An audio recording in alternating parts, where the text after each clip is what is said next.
in 2001, you could buy that at a supplement store, literally methyl DHT. And you could buy one testosterone. You could buy all these crazy things. Literally the clear, what Patrick Arnold went to jail for, was available over the counter, and nobody went to jail for that. It was wild. Patrick sold the equivalent of 2 bottles. These guys sold hundreds of thousands of bottles, and Patrick goes to jail. It was a wild time, but I do, and I want to get we all have to work with them. So there is some kid gloves. And I've said this on this channel, people get mad, and I'm also more libertarian minded. I don't mind the FDA. Mm-hmm. I like the fact that they inspect things.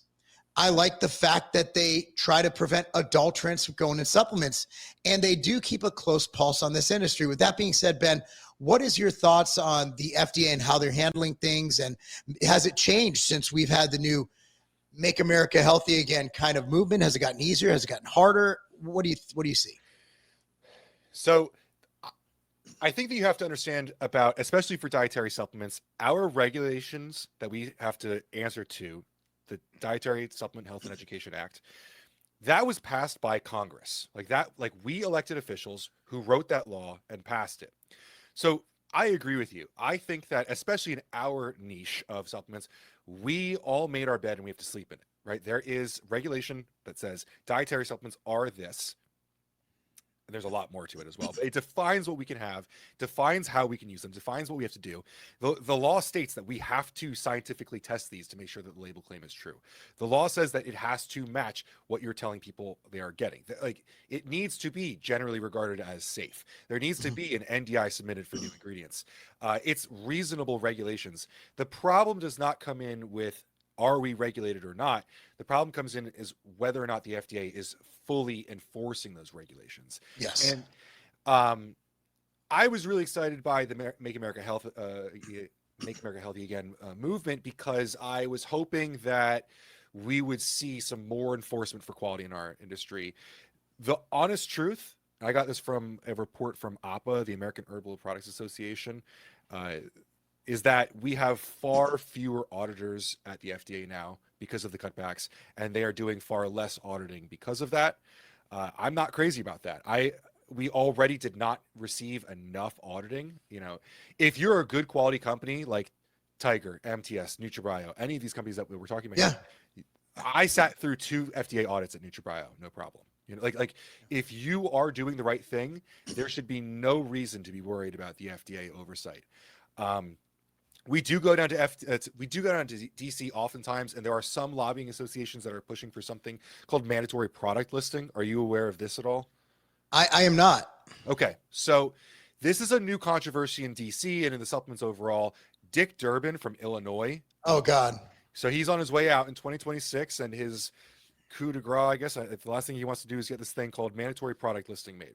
The concept is, so like you said, you call the FDA before you bring your product to market to make sure everything's good. I've made, it's not like an official call, right? Like, I'm nice to people. You've dealt me in business. Like, I don't burn bridges except for a couple. I've burnt a couple bridges. Yeah. I probably meant to do it, but you know, generally I'm nice to people. I strike conversation. I'm like, hey, you know, if I need any help later on, I don't want to break the law. I just want to sell great supplements that help people. He's like, right. Yeah, dude, just send it over. You can send it on my personal or my pub. It doesn't matter. I'll take a look at it, and off the record, I'll give you a thumbs up or a thumbs down. I'm like, cool. That's great. And I love the fact that you think that way, because you're doing it right the first time. But it costs a lot to change. It doesn't cost when you have the first label version. When you have to recall 250,000 units, it does. And so what they want to do is create something called mandatory product listing, where you would have to send your product to the FDA every time you want to bring out a new iteration to market. So a new flavor, a new formula, something has changed at all. Every single time you have to submit this to the FDA for approval. There's a couple problems here. Number one is that the FDA is not already even auditing enough of the industry. They don't have enough people. So why are we giving them more workload in the first place? The second problem, if you're aware of like NMN being banned recently, yeah, we don't even agree with the FDA on what all is really technically legal, right? There's a lot of areas that we disagree on the way that the law is read. So there's a big division in supplements right now on whether or not we want to pass that. I'm personally against it. I don't really look for any sort of Same. approval, but I do. What I would like to see is the FDA enforcing the current law more effectively, because we have a lot of bad doers out there that still exist and still take advantage of the consumer. Yeah, exactly. And so that brings me to another thing. Let's talk about over-the-counter SARMs and prohormones. How? Like, I'm seriously asking how, because it seems like maybe I'm just big enough where they notice. If I sneeze wrong, I'm going to get a letter, and I've never gotten a letter from the FDA, by the way. And if you notice, like even with NAC, when they were rambling about that, I took it out of all my products proactively, which was obviously premature. But when I heard, they're like, it was almost a sure thing. Remember the NAC thing? They're like, NAC's gone. They even put out a press release. They're like, yeah, we're getting rid of NAC. And then the supplement industry managed to fight it. It was due to they had like some old patent they were trying to, right? It wasn't even for health or safety or DSHEA non-compliance.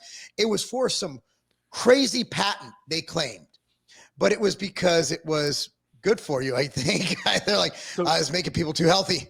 It's called drug preclusion. It's a really fucked up thing, because when we had to define what dietary supplements were, we had to define them as what they aren't, being food or drugs. The Food and Drug Association had supplements somewhere in the middle. And part of the way that we define them as away from drugs is that if a product is patented or studied for a drug purpose first, it cannot afterwards be a supplement. But this is completely screwed up, because anytime a pharma company discovers something, they could just patent that. But if it is a natural extract from a botanical, if it's something, I think we can all agree that consumers, humans, should have access to NAC. That should not be it should not be simply a drug. The drug study, the drug application was for a nasal inhalant, which isn't even related. It's a drug delivery. Yeah, it's not a supplement. So thankfully, you got to give them a shout out. The Natural Products Association, they're the best. They're the bulldogs of our industry, and they went to fight for us, and they did beat the FDA on that. Yeah, and you know what? It forced me to think outside the box and reformulate some things. So it was a good exercise for me in coming up with solutions. But yeah, I don't think people understand. Also, I want to touch on this. We talked about drug delivery, and I wanted to explain that further. For example, topical or transdermal, that is not a supplement. Intranasal is not a supplement. So supplements are basically oral. I don't know. There are rectal suppositories. So you've seen those, right? Yeah. Is that still considered a supplement? I don't think so. I don't think it is. I'm pretty sure it has to be by route of the mouth. In fact, I heard someone questioning whether even sublingual is technically a supplement. That is, you're putting it in your mouth. This conversation's going weird. Yeah, I mean, it's going in your mouth, so I can guess that. I've seen melatonin suppositories before. Yeah, it's funny. A guy we both know, I'm not going to mention his name. He's a scientist. He owns a company, and he was telling me about he had the worst pain ever, and he was taking ibuprofen. He had like a headache. It wouldn't go away. He was doing some research with another guy. He's like, take this. Like, what is it? Well, it's basically an aspirin suppository. And he said he took it and like, boom, went right through. People don't understand the membrane in your rectum it absorbs extremely well. So be careful what you put in there, guys, I guess. I mean, just be careful what you're doing.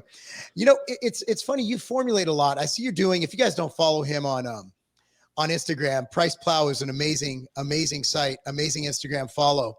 Is you do these formulations, Formulator's Corner, I believe you call it. Yeah. And it does some really cool stuff. And so from an ingredient standpoint, like, we obviously see the resurgence of creatine. I'd like to get your opinion on that too. We can segue back to that. So creatine's kind of been taken up by the mainstream with Dr.